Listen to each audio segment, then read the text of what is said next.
전라북도 내 유일한 항구 도시인 군산. 일제 수탈의 아픔을 간직한 이 도시에 첫 발을 내디딘 선교사들이 있었습니다. 그들은 처음 도착한 장소에서 멀지 않은 곳에 호남 최초의 선교 스테이션을 세우고 지역 복음화를 위해 헌신했는데요. 이렇게 시작된 기독교는 복음 전도는 물론 교육과 의료 등 군산 지역 전반에 큰 영향을 주었습니다. 그렇다면 이렇게 뿌리내린 기독교의 역사는 오늘날 어떤 모습으로 자리하고 있을까요? 군산에서 선교 사역을 하던 정킨 선교사님은 많은 교회 개척을 하였습니다. 그리고 아울러 교육의 필요성을 알게 된 정교 선교사님은 이곳에 학교를 설립하게 되었는데요. 그 중에 하나가 바로 멜볼린 여학교였습니다.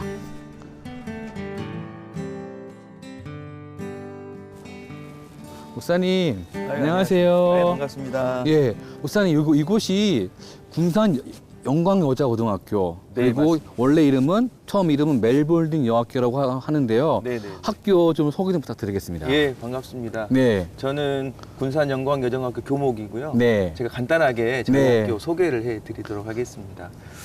저희 학교는 1902년에 전킨 선교사님과 또 그의 부인이신 메리 레이번 여사께서 처음으로 우리 군산 지역의 학생들을 가르치는 것을 시작으로 해서 그것을 전신으로 시작된 학교입니다. 공식적으로는 1903년이라고 명칭도 되긴 하지만 또 레이번 여사께서 부모님께 보낸 편지문을 보면 1902년부터 교육을 시작했다라고 기록하고 있어서 네. 저희 학교는 1902년부터 시작된 학교입니다. 아. 정킨 선교사와 그의 아내 메리 레이번은 복음 전도에 중점을 두면서도 교육을 통한 선교 역시 소홀히 하지 않았습니다.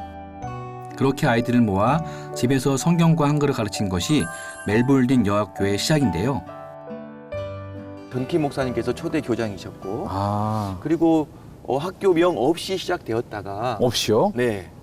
그때는 뭐 예. 정식 기구가 아니었습니다. 아, 그렇죠, 그렇죠. 근데 1906년에 이대 교장이셨던 불교장 선생님의 부인이신 네. 엘리자베스 선생님께서 네.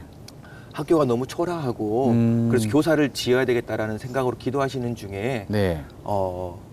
미국에 있는 모교에 버지니아에 있는 메리 볼드윈 학교에 편지를 띄웁니다. 네.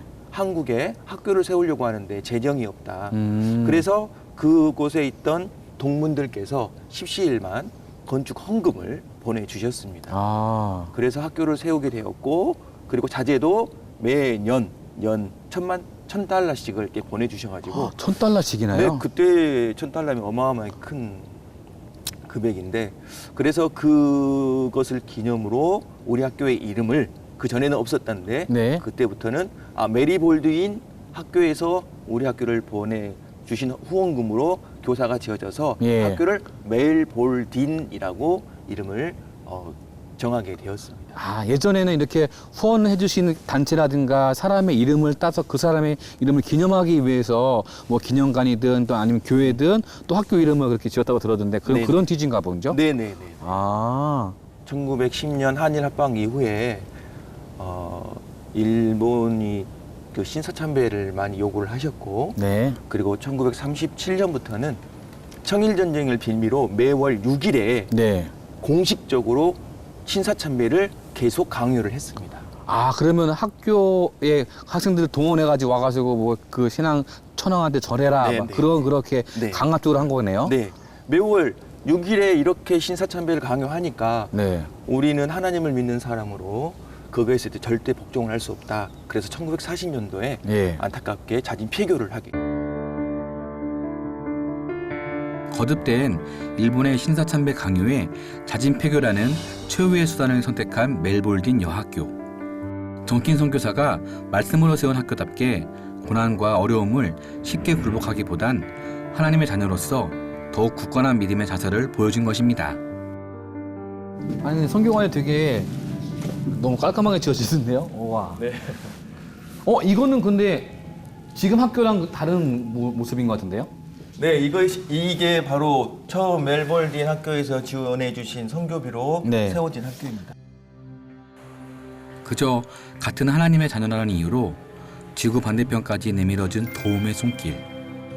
그 덕분에 군산 영광여자고등학교는 100년이 넘는 역사와 전통 속에 오늘날까지 이어져 오고 있습니다. 오랜 시간이 흘렀지만 그 설립 이념과 학교가 걸어온 역사의 발자취를 잊지 않기 위한 노력들이 성교관 곳곳에 엿보였는데요. 이곳에 있는 기록들을 살피며 잠시 학교가 걸어온 길을 돌아봅니다. 군산에 영광여고와 같은 길을 걸어온 남매학교가 있다고 하는데요. 바로 영명학교로 시작된 군산 제1고등학교입니다. 그럼 이제 군산 제1고등학교의 역사 속으로 저와 함께 떠나볼까요?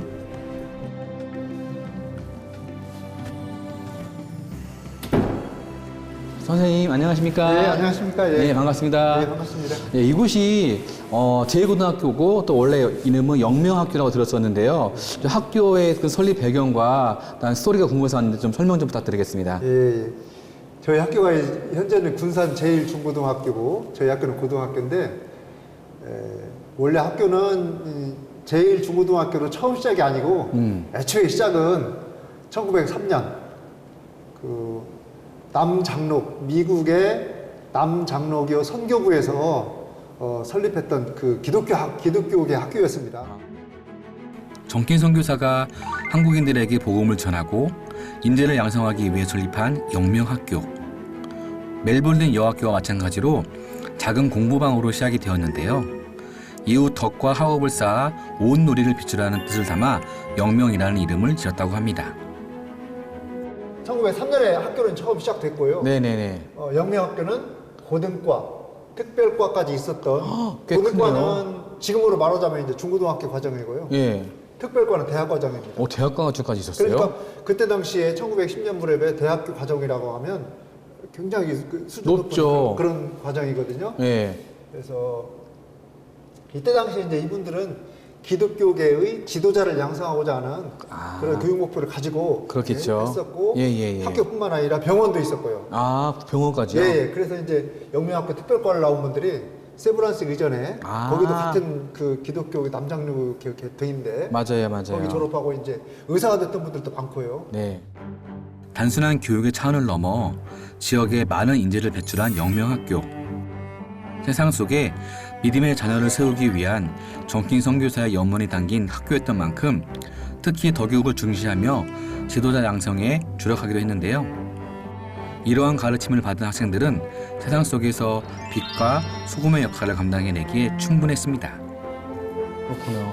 여기 또 보니까 한강 이남 최초 군산 영명학교에 3호 만세 운동이라고 써 있어요. 네, 이거 군산 영명학교가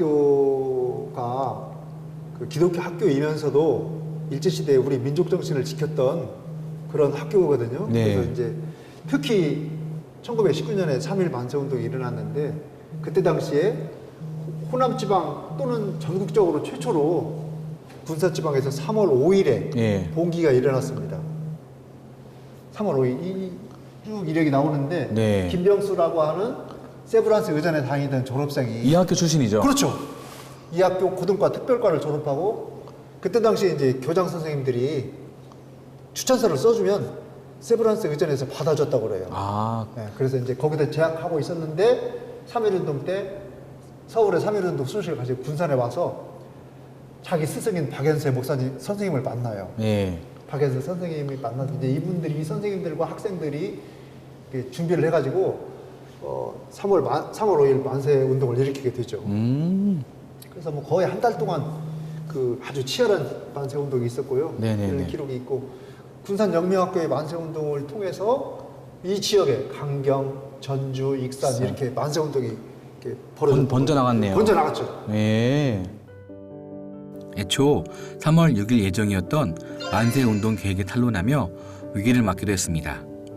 하지만 교사와 학생들은 다시 결의를 다졌는데요. 그 중심에는 정킨 선교사가 세운 영명학교가 있었습니다. 옥고를 치르며 가진 고문을 당할 줄 알면서도 독립운동의 주축이 되었던 그들은 모두 진정한 애국지사였는데요. 이들이 남긴 삶의 흔적은 후대에게 자랑이자 본이 되었습니다. 전킨 선교사의 흔적을 찾아온 이곳, 바로 만다산 교회의 역사를 품고 있는 직연교회입니다.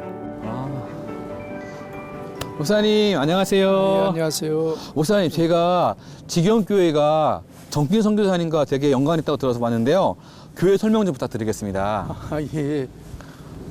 전킨 선교사님이 이제 군산에 들어오셔서 교회를 세우시고 하는데 우리 지경교회가 두 번째로 세워진 교회입니다. 아, 예, 첫 번째 세워진 교회가 군산 구암교회고, 네, 그다음에 저희 지경교회인데 세워진 배경은 네.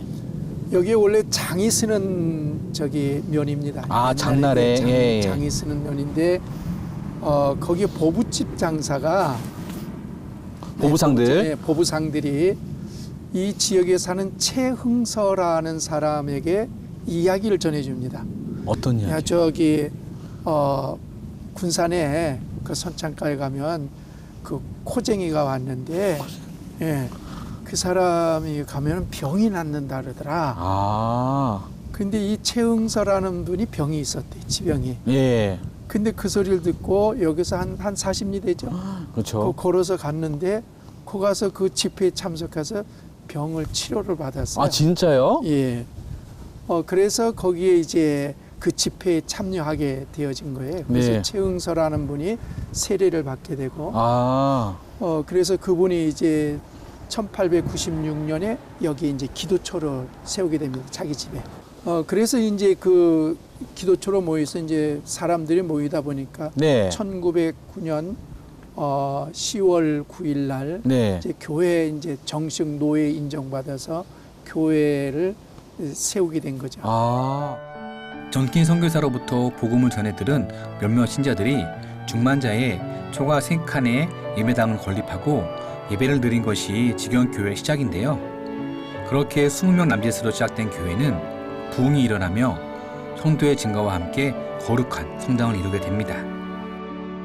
또 특징은 네, 선교사가 돈을 댄 것이 아니고 네. 이분들이 자기네들이 자비량으로 아, 돈을 내서 기도처를 예배처를 마련했습니다. 네. 그래서 이제 이 교회가 세워지어서 지금까지 오게 됐는데 이 인근 각지에 많은 교회들이어서 분립되어지고 아. 또 여기서 다니다 가서 익산에 고현교회도 세우는데 창립 멤버고, 네. 서천교회 가서도 세우는데 창립 멤버가 되어지고, 김제중앙교회도 여기서 가서 개척을 하는데 다 멤버들이 되어져서 교회를 세우게 되어집니다. 어떻게 보면 여기가 모교의 역할을 한 거네요. 네, 모교의 역할을 좀 했죠. 이 지역에 많은 교회들이 또 분립된 교회들도 있고. 아, 지경교회를 통해 복음의 씨앗이 전파되면서 교회로 향하는 믿음의 발걸음을 누구도 막을 수는 없었습니다.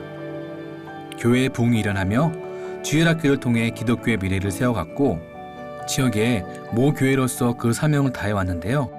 뿐만 아니라 지경교회는 국내 역사에도 큰 울림을 주었습니다. 기도와 눈물의 세월 속에 믿음의 선조들이 그 역할을 감당한 것입니다. 여기는 일본 사람들 농장, 네. 그리고 나중에 6.25 때는 여기 이 지역이 뭐냐면 인민군이 근무했던 근거지였어요? 예, 근거지예요. 그리고 이성천 목사나 김창호 장로가 인민군들한테 희재당했던 지역이에요. 아, 그러니까 여기에서 그 최옥중이나 최옥중이 양만영 이 젊은 학생들이 목사님이나 장로님들이 막 이제 이렇게 맞는 거를 보고 그다음 밤중에 유인물을 퍼뜨렸어요. 그래가지고 그다음 아침에 발견이 됐어요. 그래서 그 사람들이 전부 다 어디로 갔느냐, 저쪽에 발산초등학교에 그 인민군 그들이 투지하는 그 감옥소가 있었어요. 네. 그쪽으로 갔어요. 아이고. 그래서 가지고 최옥중 김하정이는 거기 있다가 9월 달에 전주 형무소에 가서 죽었습니다. 그리고 김창호 장로님도 거기서 죽고, 이제 김창호 장로님 같은 경우는 피택을 5월 달에 했거든요. 1950년 5월 달에 했는데 9월에 아, 그해. 그해 돌아가셨어요. 아. 이게 여기는 순교자의 피가 흐르는 곳이에요. 그러네요. 그런 지역이 다 이렇게 볼 수가 있거든요. 네. 이러한 교회 역사를 한눈에 볼 수 있는 곳이 있다고 해서 발걸음을 옮기는 길.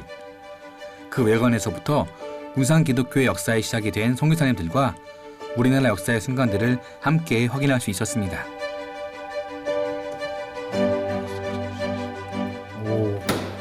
우와. 저기 여기 이거 보세요. 군산뿐만 아니라 대한민국 기독교 역사에 중요한 역할을 하고 있는 교회인 만큼 이곳에서 다시금 그 의미를 되돌아볼 수 있었는데요. 직영교회 세월을 담은 사진과 유물들이 살아있는 증거로서 이곳에 전시되어 있었습니다. 만자산 교회가 오늘날의 직영교회가 되기까지 교회 설립 초기에 사용되었던 성경책의 모습도 확인할 수 있었고요. 지금은 볼 수 없지만 과거에 지어졌던 예배당의 모습이나 선조들의 모습을 보면서 이러한 시간이 있었기에 오늘날 직영교회가 더욱 단단하게 세워지게 되지 않았나 싶었는데요. 사실 전킨 선교사에 대한 고마움을 몰랐어요. 선교사님들에 대한 고마움을 몰랐는데 네. 사실 이제 우리 서정표 목사님이 전킨 선교사에 대한 뭐 발굴하고 뭐 이걸 잘 해가면서 네. 와서 이야기를 하는데 그 이야기를 들어보니까 야, 이게 엄청난 역사였구나. 사실 그분들이 있었기에 우리 직영교회가 있는 거고요. 네. 그분들의 뜨거운 선교의 열정 때문에 그쵸. 사실 우리 군산이 이렇게 전국적으로도 기독교인 분포도가 가장 높은 곳이잖아요. 복음화율이요? 이 복음화율이 33%, 34% 되는 곳이. 그런 데가 별로 없을 텐데요. 예, 30% 넘는 데가. 예, 우리 군산시 그렇습니다. 그렇게 열정을 갖게 된 부분이 예. 그 선교사님의 그 헌신 때문에. 네. 그렇죠? 누구보다 군산을 사랑하고 복음을 전하는 데 앞장섰던 정킨 선교사님. 그분이 있었기에 많은 이들이 하나님 앞으로 나올 수 있었는데요. 이곳의 은혜의 종소리가 더욱 멀리 퍼져 더욱 많은 이들이 하나님 앞에 나오는 날이 오기를 간절히 소망합니다. 군산에 오면은 여러 가지 먹을 것들이 많긴 한데요. 저는 오늘 여기 시장에 가가지고 군산의 특별한 먹거리에 대해서 한번 먹어보도록 하겠습니다. 함께 가보실게요.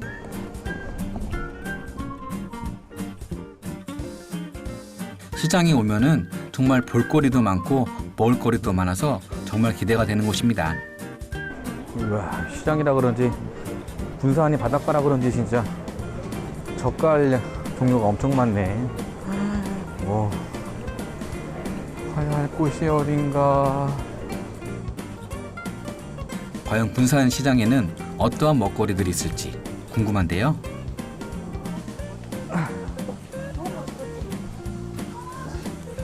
사장님, 매운 잡채 하나 하고 그다음에 족발, 미니 족발 하나 하고 그다음에 김밥하고. 군산시장에 가면 매운 잡채라는 메뉴가 있는데요. 잡채를 좋아하는 저로서는 그 맛이 궁금하지 않을 수 없었습니다. 그래서 한번 시켜보았는데요. 그리고 매운 잡채와 어울리는 김밥과 작은 미니 족발도 하나 시켜보았습니다. 네. 아, 족발 먹을게요. 잡채를 만드는 과정이 너무 맛있게 보이지 않나요? 빨간 국물이 어우러진 잡채. 드디어 제가 시킨 매운 잡채가 나왔습니다. 잡채와 김밥과 족발의 3종 세트, 정말 기대가 됩니다. 한 입 떠서 얼른 먹어보았는데요. 과연 그 맛은? 매운 잡채의 맛은 정말 상상 이상이었습니다. 그리고 잡채와 어울릴 수 있는 김밥 한 줄. 김밥에다가 잡채를 싸서 먹으면 김밥 위에 매운 잡채를 싸서 먹어보았는데요. 과연 그 맛이 어떤 맛이었을까요? 최강의 매운.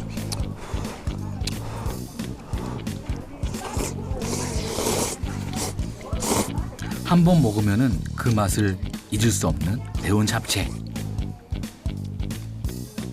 그리고 함께 시킨 족발을 먹어보았는데요. 정말 잡채와 어울리는 최고의 음식이었습니다. 군산의 매운 잡채 꼭 한번 드셔보기를 추천합니다. 든든하게 배도 채웠으니 다시 성지 투어를 이어가 볼까요? 이곳은 군산과 인접해 있는 충남 서천인데요. 바다가 내다 보이는 이곳에 아주 특별한 기념관이 있다고 해서 찾아와 봤습니다.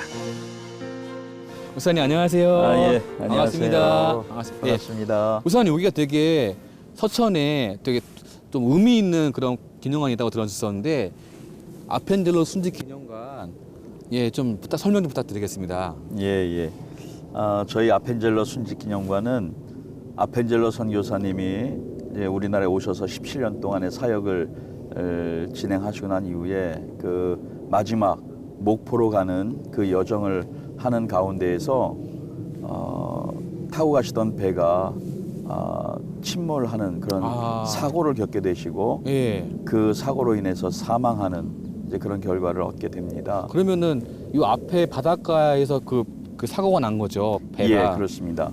그런데 그 사고 내용은 그 당시에 분명히 보도가 됐었지만 정확한 사고 장소는 사실은 돌아가시고 난 103년이 지나는 동안까지 사고 장소가 분명하게 밝혀지지가 못했었습니다. 아, 그래요? 예. 그런데 이 지역에서 최초 성경 전례지 사업이 진행되면서 지역에 있는 감리교 목사님들이 네. 아펜젤로 선교사의 죽음의 장소에 대해서 의문을 갖게 됐고 네.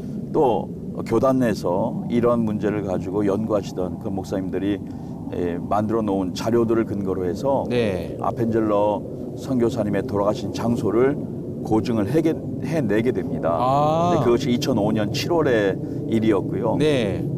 그것을 기념하자고 하는 의미에서 네. 이 아펜젤로 순직 기념관을 세우게 되어졌습니다.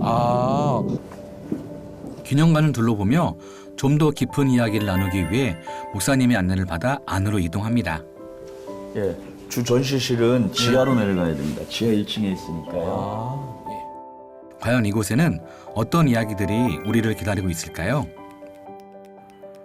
총 지하 1층, 지상 3층으로 구성된 전시실에는 초기 미국인 선교사들이 조선에서 어떤 활동을 했는지에 대한 설명과 자료들이 보관되어 있는데요. 당시 아펜젤로 선교사가 탔던 배의 모형도 볼 수 있었습니다. 제가 이 기념관의 목적, 이 의미가 어디에 있느냐라고 물으셨을 때에 네. 이 기념관은 아펜젤로 선교사님의 마지막 죽음의 장소를 고증해낸 그런 곳으로서의 의미가 있다고 말씀을 드렸었습니다. 네. 바로 이 배가 그 아펜젤로 선교사님이 제물포 항을 통해서 네. 목포로 가는 여정을 하던 바로 그 구마가와 마루라고 하는 바로 그 배입니다. 목포의 성경 번역 모임에 참석 예정이었던 아펜젤로 선교사.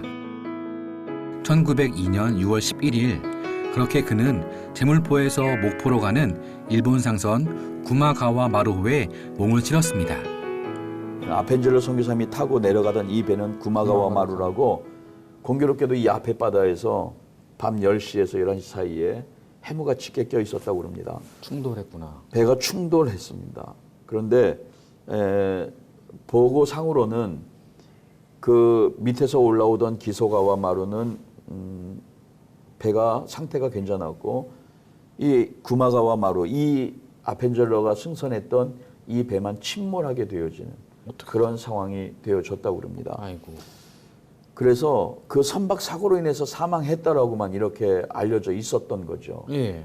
그랬는데 2005년 7월에 저희들이 이 지역에서 아펜젤로 선교사님 그 순직 장소를 고증해 내면서 아펜젤로 선교사의 죽음이 단순하게 사고사가 아닐 수 있다라고 하는 추측을 해볼 수 있는 그런 일련의 자료들을 저희들이 확인할 수가 있었습니다. 아, 그래요? 예.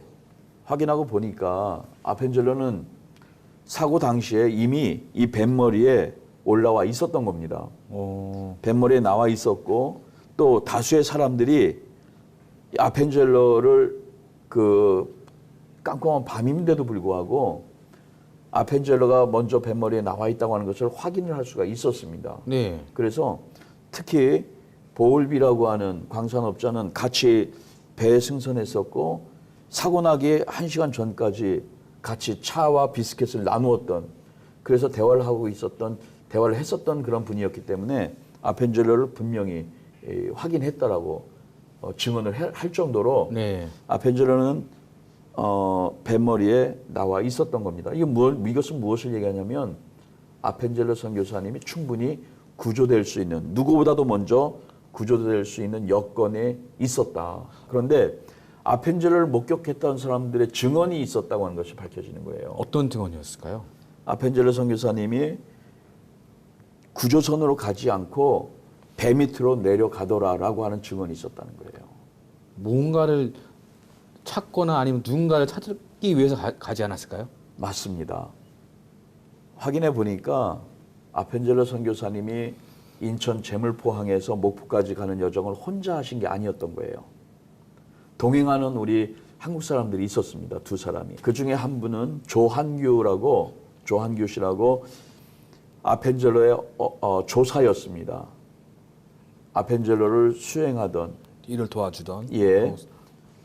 그리고 또 한 사람이 있었는데 당시에 정신여학교,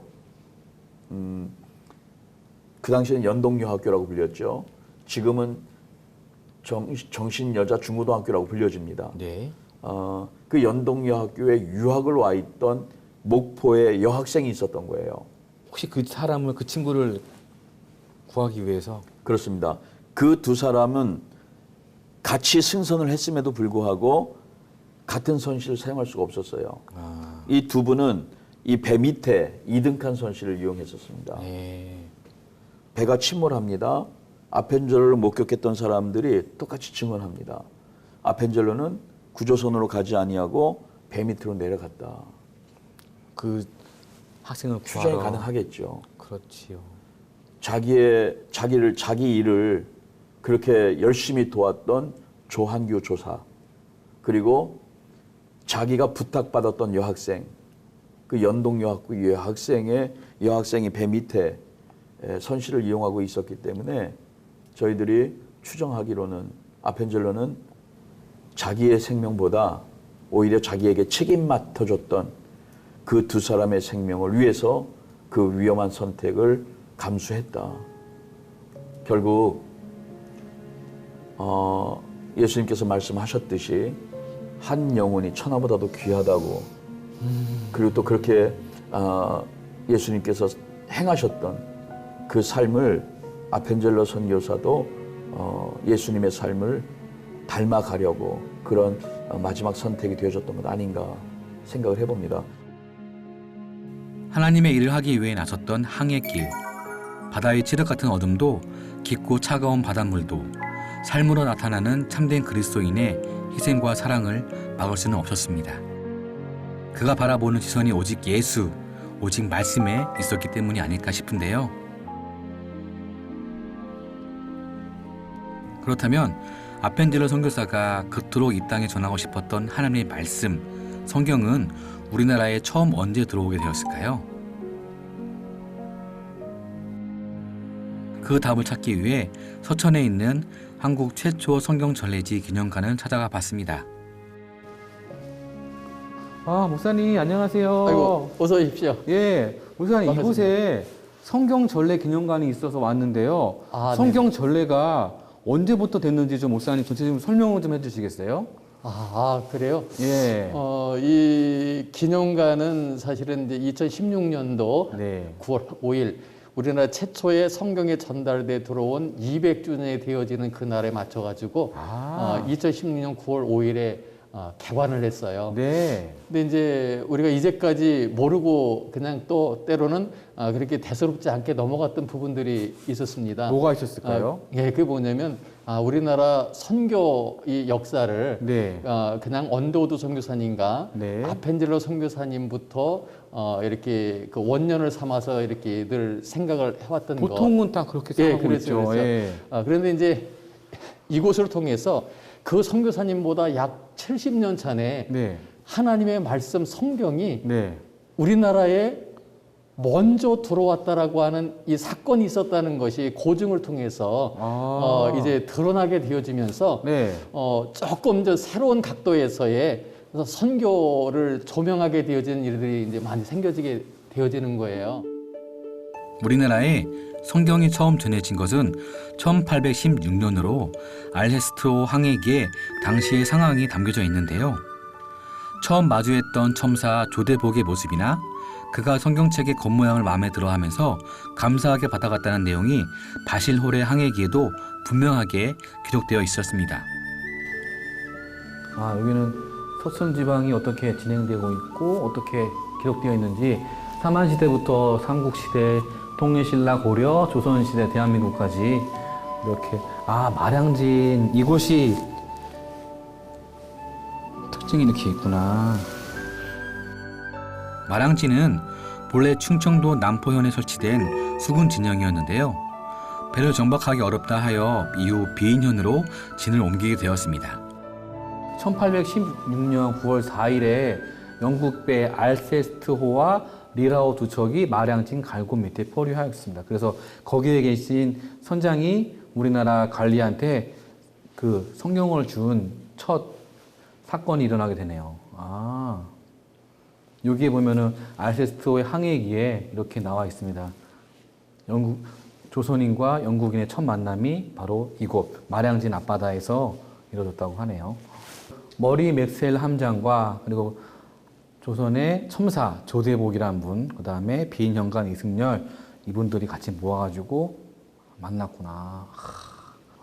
이게 우리나라 책이 아니라 서양 책에 서양인들이 이곳을 그 함장이 또 같이 갔던 사람들이 이것을 증언할 수 있게끔 우리나라 사람이 쓴 게 아니라 그 사람들이 쓴 책과 그림에 이런 조선인과 영국인이 만났다. 그리고 영국 사람이 성경을 전해 주었다라는 것이 딱 있고, 그리고 심지어 역사적 사건이 일성록이라는 국보 제533호라는 책 안에 기록이 되어 있다고 하네요.